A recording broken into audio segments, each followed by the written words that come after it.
If the work is really well defined, like I'm just asking you, follow instructions, do it alone, do it exactly, then I'm sorry to say it, but fear will not get in the way of your execution. Everything will be just fine. But now, if instead the work has a need for judgment, if there's uncertainty, if no one's ever done exactly this particular task before, if it's interdependent with other people, then fear is absolutely at odds with good performance.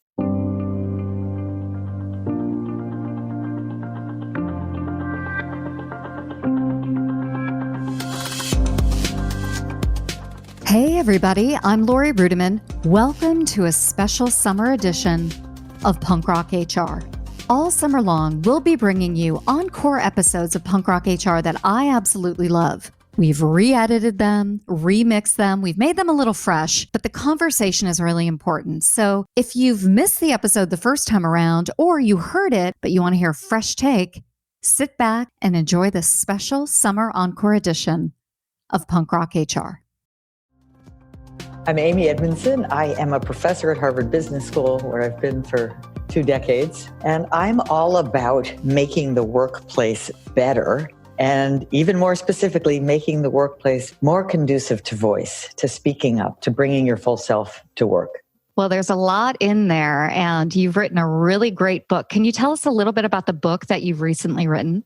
Sure. The book is called The Fearless Organization, which is probably a stretch. We will probably never have, maybe we don't even want a completely fearless organization. But what I'm talking about is the creation of psychological safety, where psychological safety is a description of a climate where people really do feel that their voice is welcome. And even more specifically, they know they not only can, but they're expected to bring their ideas, their questions, their concerns, and even their failures to the table. Yeah, that's a tall order, but also very optimistic. Can you tell us why you wrote the book? Well, I wrote it because many organizations are fearful organizations, and that's a problem. And it's a problem for 2 reasons. One is, of course, just these are human beings who, living and working in a state of fear is not optimal personally, but as important, it's not optimal for the business or the agency. It's absolutely crazy if you think about it, to hire people who are smart, thoughtful, maybe even,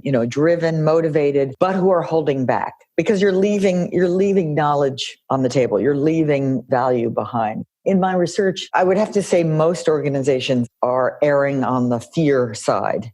That the psychologically safe climate is still a rarity, and it's one that we can show is quite powerful. I wrote it because increasingly, I think people need to understand that our human instincts, and especially our human instincts in hierarchies, are at odds with our organizational goals. So more specifically, just a couple of human instincts. An instinct to agree with the boss. We can all understand what that means. It's dangerous because the boss is not going to be the person with the greatest insight or the most information about the topic at hand. The instinct to not want to fail, which means not take risks, which means not innovate, right? So those are sort of very understandable, very human instincts, and they're utterly at odds with what's needed today.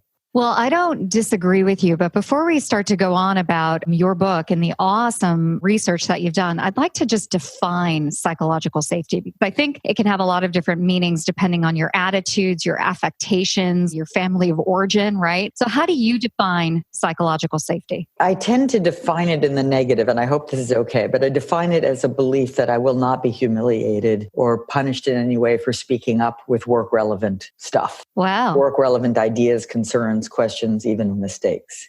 Isn't that antithetical to most HR processes and most businesses these days? Because everything we do in the organization rewards people who do what we tell them and conform to a way of belief. And then if they deviate from the norm, we put them through a really humiliating performance management process often. It's true. And that's deeply counterproductive. And we can sit here and point to companies that were once dominant, whether it's the Polaroids, the Kodaks, the Kmarts, that were absolutely dominant in their industry that fell by the wayside, the kind of corporate graveyard, if you will. And most of those have done so not by, massive screw-ups, but by ensuring conformity to the way we've always done things as the world is changing around them. Interesting. All right. So psychological safety is the ability to go to work and not be humiliated, to be creative, to have an opportunity to fail. Can you speak a little bit more to the fear of failure and the fear of consequences at work? Why is it so bad? I mean, we've been operating for millennia in a way, in a hermeneutic of fear. This is how we raise children. This is how we live in the world. Why is this bad? Well, it's not bad in an ethical sense, right? It's bad in a pragmatic sense the more you really live in the knowledge economy. So let me be clear. It's if the work, this is a kind of counterfactual, if the work is really well defined, like I'm just asking you, follow instructions, do it alone, do it exactly, then I'm sorry to say it, but fear will not get in the way of your execution. Everything will be just fine. But now, if instead the work has a need for judgment, if there's uncertainty, if no one's ever done exactly this particular task before, if it's interdependent with other people, then fear is absolutely at odds with good performance for two reasons. One, cognitively, we know the neuroscientists tell us that when you're in a state of fear, the brain diverts resources from those activities that are needed to work with short-term memory, to do analytic judgment, to do problem solving. So your brain just isn't working as well in a state of fear. And number two, you're going to hold back, to stay safe when you should be playing to win, right? You should be, well, what if, let's try this. And I should be really listening to you and I should be willing to speak with you for us to do a good job. So again, I think the percentage of jobs and tasks that are in the former category where just do what we tell you, don't ask questions, do it to spec, are shrinking. Okay. Is that true or is that true in America? Because I think of a company like Nike, right? And they represent something that I've heard called woke capitalism, where they're all about social justice, corporate responsibility. And yet most of the work done by Nike is done in sweatshops and factories where they're paying people below the living wage all across the globe. And so I wonder how we reconcile psychological safety and corporate social responsibility with just marketing. Is this just marketing?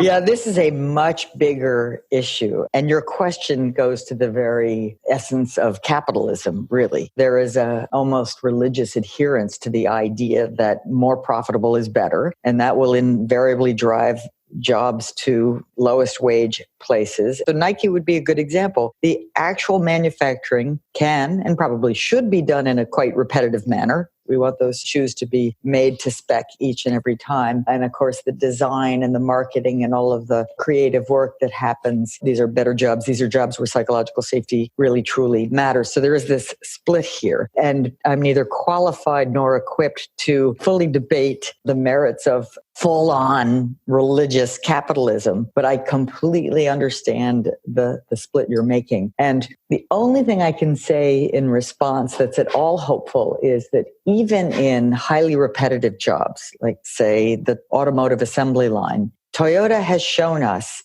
in spades that even there with, 57-second cycle times, and you're going to do the exact same thing over and over and over 400 times today, even there, we do better if we ask you what you're noticing, what you're seeing. Are you seeing anything that could be done better? Are you seeing anything out of place that you can catch and correct right now? So even in the most extreme of routine work conditions, we still want your brain in the game. Yeah. Just in a different way. We want your brain to see how you can make things better, not what fundamentally should we be doing instead of this. Yeah, I love that. And I wonder if you have other examples of organizations that you've worked with or you've researched that are really leading the way in creating an organization that has psychological safety.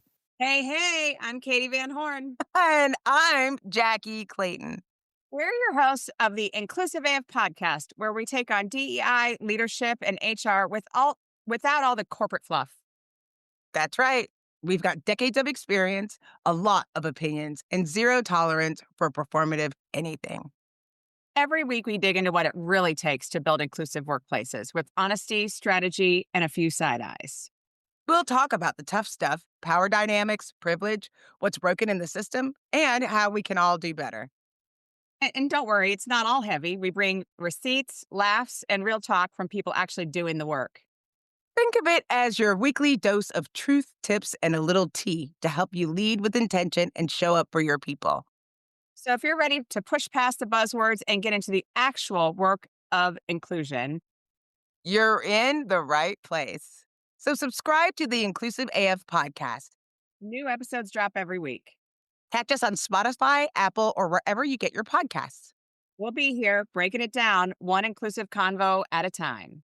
I mean, I think many organizations, or at least a growing number of organizations, are trying. If they're trying and they're starting the trying at the very top, then you tend to see a thoughtful and productive learning process where, someone at the top is recognizing, we really do need to get people's brain in the game. And we want this to be a place where people jump out of bed and show up in the morning ready to give their ideas, express their concerns, and so on. And then they will say, gee, I need to figure out how to do that with my team. And then those folks will say, I need to figure out how to do that with my team. In some ways, Yeah, that's the waterfall effect. Yeah. The waterfall effect. That's Right. the best of all possible situations. I don't always see that, certainly. Yeah. But what I do see instead is someone gets this idea in, one branch of a big organization, one department, one large team, and says, let's just make this the best possible team, branch, restaurant it can be. And the reality of psychological safety is it's not monolithic. I mean, it does tend to be a very local phenomenon. Few of us are working together interdependently. It's like a little mini community within the larger organization. I have a sense of belonging to the larger organization, but this is my team,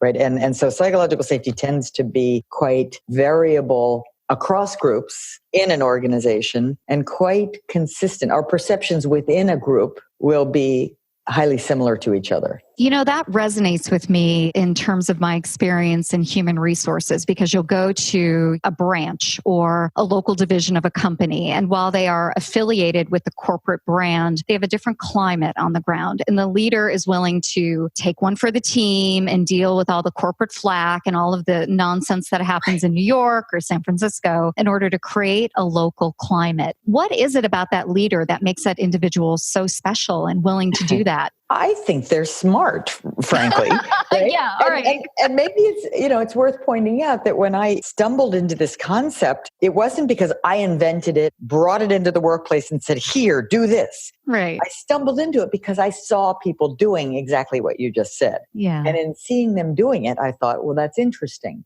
And then I said, does it matter? And over the years was able to get plenty of data to say, yes, it does matter. Why does it matter? Well, the people in those stores, restaurants, teams are learning more than other people. Well, let's see if that matters. Well, yeah, it turns out they're performing better than other people. So these leaders, these leaders in the middle have figured out that they want their group, their part of the organization to be engaged, dynamic, energized, and candid. I sometimes think if I had to do it all over again, so I'll do it now, I'd keep emphasizing the word candor, because that's what we're talking about. We're not talking about a sort of let it all hang out. We're talking about, can we be direct? Because there's a lot at stake here. That word candor is so interesting to me, because there are businesses that build in the cost of doing business in terms of losing good people. They say, we know we're going to lose good people. We're just going to build that in. Or we know we're going to have accidents. Or we know we're going to have faulty products or whatever. And they literally, in a very mediocre way, major corporations build that into the cost of doing business. And yet you have a leader on the front line in Paducah, Kentucky or Kalamazoo, Michigan, who says, no, I'm going to do it differently. It's being smart and it's being candid, I hear you saying. It's having these qualities that make them see things differently. Yes, and it's being aware. I mean, I think there's a certain awareness, maybe woke. There's an awareness that, wow, look around. We live in a volatile, uncertain, complex, ambiguous world. It's not a world in which top-down processes, command and control are going to win the day anymore, because the people at the top don't have all the answers. It's more about, how do I create the conditions whereby we can show up and do the work we need to do, but also keep thinking about, how will we be doing it better tomorrow? I love that. I'm so glad you brought up candor, because in your book, you talk about the use of humor to create a climate in the work environment. And we have examples of humor where people can relate to one another and joke around. And then we have Michael Scott or David Brent from the UK version of The Office. So can you talk a little bit about the role of humor in creating psychological safety and when it backfires? You bet. So, there's, I think, one kind of humor, which is the kind of humor, and The Office, of course, is full of it, that mocks others or another, is deeply counterproductive to the goal of creating psychological safety. It'll put people on edge. You just know that, God, if I step one iota out of line into something that might be seen as foolish by my colleagues, I'm never going to hear the end of it. Or you have that sense. And we all have those deep-rooted memories and emotions from childhood, and it will make people very risk averse and very likely to simply conform. So humor that mocks, humor that makes people feel less good about themselves is counterproductive. The kind of humor that says, we're all in this boat together and it's a funny boat, right? Yeah. Is the kind that helps us just relax. We are all fallible human beings. We're going to mess up. We're going to get things wrong, but we're in it together. The kind of humor that leads us to feel like part of the same team is the kind that just allows us to relax a little. I don't have to be perfect. I love that you're removing the shame of failure. This is part of my life's journey. Like if you fail out loud and you remove the shame of it, you can make other people feel comfortable with their own failings, their own humanness, right? We all fail, to your point. That's part of being human. And yet we have to get people comfortable with stepping up and being brave and being courageous. So I wonder if you can tell us some stories about organizations that have worked diligently to create an environment where speaking up is enabled and expected. So a couple that come to mind, because, and failure, I do want to say that, there are better and worse kinds of failure. I can fail to turn that paper in on time, and unless something really catastrophic just happened in my life, that's on me. And it should not be celebrated or rewarded. Probably shame is never a terribly productive response, but I know how to write a paper. I had what I needed to do it. I just didn't do it. That's a failure. Yeah, you don't deserve to be congratulated. Right. I don't deserve a party, right? Right? Whereas the kind of failure that is truly worth celebrating is the new foray in new territory. And I thought it would work. Like I thought, hey, let's try this. We tried it. And it failed. Yes. But we truly couldn't have known that in advance. Yeah. Right. And so those failures not only they need to be celebrated because they're new knowledge, and they're the kind of new knowledge that if we get it first, it's valuable. You'd think, well, that's kind of obvious intellectually. But emotionally, our brains don't do a good job of separating. I don't like failure. Even if I'm a scientist in the very most leading edge lab in the world, I still would rather my experiment succeeded than failed. And yet the whole point of an experiment is it could go either way. So we need to kind of get our emotions to catch up with our intellect in those circumstances. So that brings me to a couple of examples. Pixar would be a wonderful example. And again, we can readily appreciate that most of what they do is both creative, which is necessarily new. You're creating something new that's appealing, and technologically very sophisticated. They're the people who figured out, the computer scientists who figured out how to make hair look curly in Rapunzel or what have you. So these are very technically challenging algorithms and problems. So they figured out, Ed Catmull, co-founder and longtime CEO, figured out that we can't really do this kind of very creative, very sophisticated work unless people feel free to be candid. They got to feel free to offer crazy ideas. They also, and importantly, have to feel free to offer candid feedback. And so Catmull will go out of his way to say early on, all movies, certainly all of our movies, are bad, right? When you first start drawing them or you first start developing pieces and segments, they're terrible. Maybe they're sappy. Maybe they're boring. They're just not good. The way they get good is by continuous refinement and pushback and, okay, let's try it this way. And so what he's saying is you can't be excellent unless you're candid. And the only way to be candid is to reinforce a set of guidelines, like help people understand that it's got to come from a place of empathy.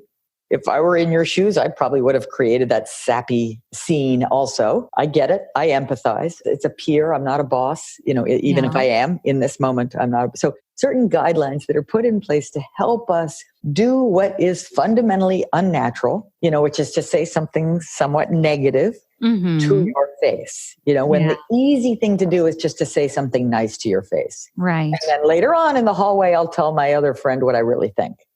I want to take a break real quick just to let you know about a new show we've just added to the network. Up Next at Work, hosted by Gene and Kata Keel of the Devon Group. Fantastic show. If you're looking for something that pushes the norm, pushes the boundaries, has some really spirited conversations, Google Up Next at Work, Gene and Kata Keel from the Devon Group.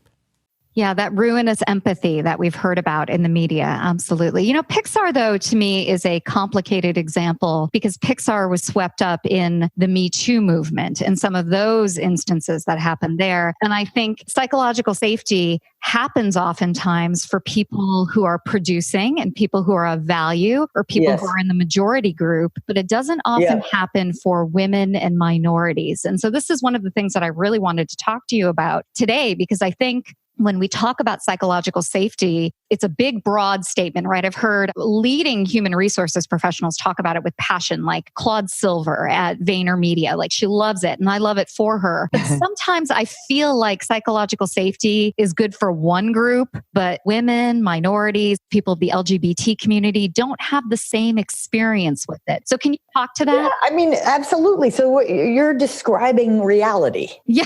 And what we're talking about here today is how do we do better than reality? How do we do better than the norm? Because the norm is not good. And it is especially, just sit back and think how very wasteful what you just described is. That means fully 50% and probably more of the talent is not getting heard, expressed, put to good use. And so I think thoughtful people, Claude and others, are eager to do better. And I don't think anyone, I shouldn't say, but I certainly personally, I don't mean to say, let's have this for select groups and not for others.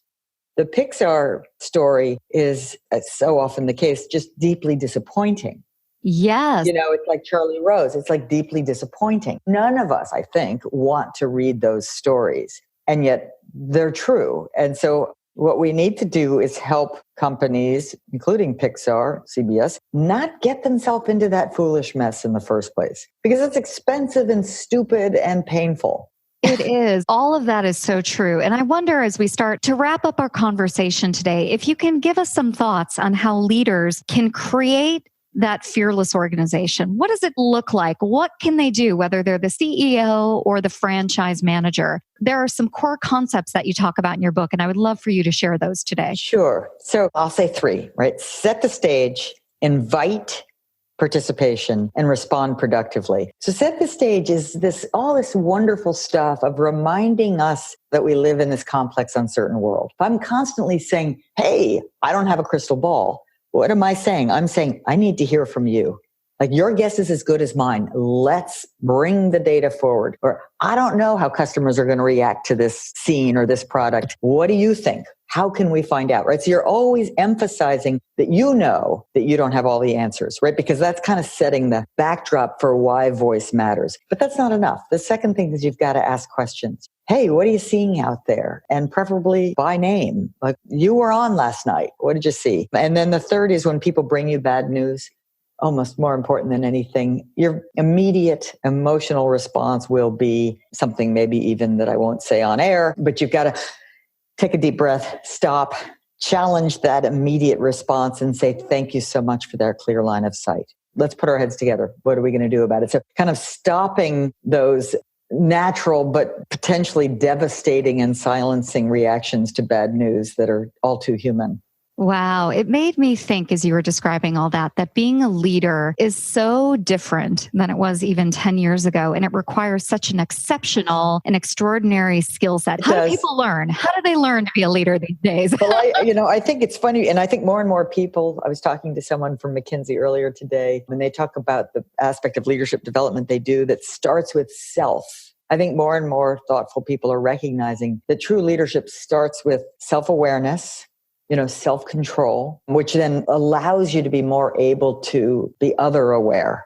which of course is what leaders must do. And there's a lot now about emotional intelligence, but being able to read others, being able to help others, understanding that fundamentally as a leader, your job is to harness the efforts of others. You don't have all the answers. You can't do all the work yourself. Your job is to harness the efforts of others. And people will only give their effort voluntarily. They'll do what they have to do when you're watching, but they won't really be, all in to give it their full attention and creativity unless they want to be there. How do leaders have to show up such that others want to be there? Think about when you show up. When do you really want to be there? And it's not going to be when you're afraid, and it's not going to be because some smart aleck thinks he knows everything, right? You'll go through the motions. God, Amy, I can see why you are beloved by your colleagues, your peers, and your students. I just absolutely enjoyed this conversation. If people want to connect with you online and find out more about your research or read your books, where can they find you? I guess the best place to start is hbs.edu and find my faculty homepage, Amy Edmondson. That'll point you to articles and books and other things. But the Fearless Organization is the most recent book, and I hope people will read it. Hey, everybody. I hope you enjoyed that episode of Punk Rock HR. Whether you're new to it or you heard it before, everything you need is always in the show notes, and you can find them at lorirudiman.com/punkrocHR. Now, I hope you're having a great summer, and it was an honor to spend some time with you today. Thanks again for listening, and we'll see you next time on Punk Rock HR.